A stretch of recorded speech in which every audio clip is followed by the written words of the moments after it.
Gujarat RTO MT काढायचं तुला केला काय यार मला कुठं तर जाऊन फास्ट गीस घेऊ का रे देवा. तर विषय सांगतो मला ऐका, आपण 5 दिवस उभा राहून एका जागेला भरायला चाललो होतो गुजरातमध्ये. फक्त 30 किलोमीटर एमटी चाललो होतो आणि तिथनं एमटी भरायला चाललो होतो बरं का. जाता वलसाडच्या आरटीओ पकडलं. मला वाटतं काय करणार आपण करून फाईन मारली की 2000ची. काय ना काय नाही टॉलर रेड ना, त्यामुळे गड्यानं मस्त मेमो बनवून दिला 2000चा. मायो देवा, जिंदगीत करू तर काय करू.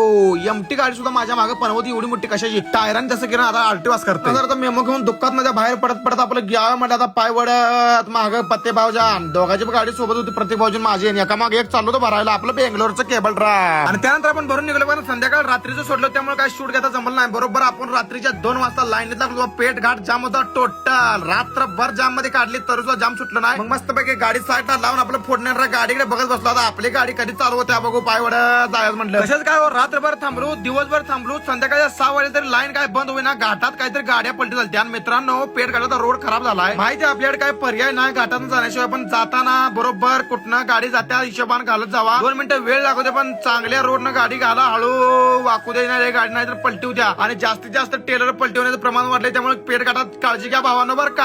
हाच तो टर्न आहे बघा मेन. या ठिकाणी जास्तीत जास्त ट्रेलर पलटी होतात. कारण हे पूर्णपणे एका बाजूने धुवून गेलेलं आहे पावसानं. तर जास्तीत जास्त करून ही लेफ्टची बाजू आहे ना डांबरीच्या साईडनं घालत जावं. म्हणजे मला जेवढा अनुभव आहे तेवढं तुम्हाला मी सांगतो बरं का. तिथून जाम मधनं बाहेर पडून आपलं मस्तपैकी रात्रभर ड्रायव्हिंग करून पाटे आपले भेटले बघा टेम्पोला मित्रमंडळ. ते पण भाऊ म्हणले आकाश भाऊ एकदा ब्लॉग मध्ये घ्यायला लागतंय. म्हणलं भाऊ तुम्हाला घेणार की तुम्हाला नाराज करून कसं आलं. मग सगळ्यांना घेतलं एकदा शूट मध्ये. आणि तिथून आलो बघा गावाला. बरोबर सांगोल्यात आमचं मालक आले गावाला. मालक म्हणलं आक्या एकदा मी गाडी चालवून बघतो एकदा. म्हणलं मालकाला घ्या चावीन चालू करा. मालकानं आपलं चुन म्हणून चालू केलं रेबिटा लावायला. आपलं म्हटलं चला मग हॉटेलला गाडी घेऊन जेवायला मस्तपैकी. मालकाने जेवायला आता जेवण बिवण करतो. आता जाऊन झोपतो म्हणलं. उद्या सकाळी गावाला जाऊन बघूया काय काय होतं. आता गावाकडचा ब्लॉग उद्या सोडतो मित्रांनो.